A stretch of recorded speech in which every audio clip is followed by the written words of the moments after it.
Office insurance में क्या होता है कि मैं जैसे मेरे को जितना नॉलेज है अपने को समझ में आता है, हम देखते हैं कि साइज क्या है। अगर 4-5 बंदे हैं या मतलब अगर बहुत ज्यादा बड़े स्केल पर है तो हम उस हिसाब से रिकमेंड करते हैं, क्योंकि कुछ कंपनीज साथ में भी देती हैं ऑफिस इंश्योरेंस के साथ भी आप पॉलिसी में अपने एम्प्लॉइज को कवर करा सकते हो, और कुछ सेपरेट भी आप अलग से ले सकते हो। ऑफिस इंश्योरेंस अलग से ले ली और वर्कमैन या पर्सनल एक्सीडेंटल पॉलिसी अलग ले ली, तो ये हैंड इन हैंड चलता है। ये चॉइस डिपेंड करता है कि प्रीमियम पे भी फर्क पड़ता है, तो ये अलग अलग कमोडिटी या अलग अलग बिजनेसेस के हिसाब से अलग अलग चलता है। मैं इसका 2 पार्ट में दूंगा। पहले तो आपको जो पॉलिसी बाय करनी है ना, तो आपको ध्यान रखना है कि जो भी आप सामान,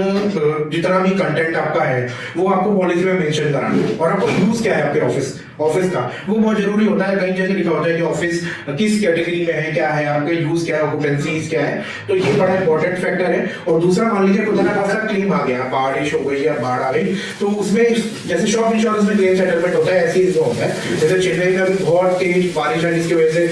काफी दिनों से परेशानी रही लोगों को, तो उसका यही था कि अगर उनके पास ऑफिस इंश्योरेंस पॉलिसी थी है तो उनको ये है कि वो कंपनी में इन्फॉर्म करेंगे एजेंट ब्रोकर को, सर्वेयर आएगा, सर्वेयर आके आप देखेगा कि आपका जो भी कंप्यूटर सिस्टम या जो भी आपका नुकसान हुआ है फिजिकली, तो पॉलिसी के हिसाब से जो भी आपका बनता है तो वो आपसे डॉक्यूमेंट्स लेगा और उसी हिसाब से आपका क्लेम सेटलमेंट हो जाएगा। जैसे शुरुआत में ही आपने पूछा था कि कितने तरह की होती है, तो मैंने बताया था कि 3 तरह की होती है। कि आपको बिल्डिंग ऑफिस इंश्योरेंस, जिसमें आपका किसी की बिल्डिंग है, ऑफिस ही ऑफिस है, तो सेम ऐसी है कि जो रेंट पे ले रहा है तो वो अपने कंटेंट को कवर करना चाहता है, तो वो कंटेंट को कवर कर सकता है पॉलिसी के अंदर। और अगर वो ओनर है और वो किसी को दे रहा है तो अपनी बिल्डिंग को कवर करना चाह रहा है, तो बिल्डिंग को कवर कर सकता है। अब मान लीजिए आपकी एग्जाम्पल में मान के जाता हूँ कि कोई एक सीए है और वो उसने रेंट पे लिया है शॉप, तो बेसिकली उसने क्या किया कि 8-10 कंप्यूटर्स लगाए हैं, फॉल सीलिंग लगा दो, इंटीरियर डेकोरेशन किया, 2 सिस्टम, कंप्यूटर, लैपटॉप और साथ बोलते एसी और बाकी फर्नीचर, फ्रिज और ये सब लिया, तो उसकी एक्चुअल कॉस्ट मान लीजिए उसने 15 लाख रुपए लगाया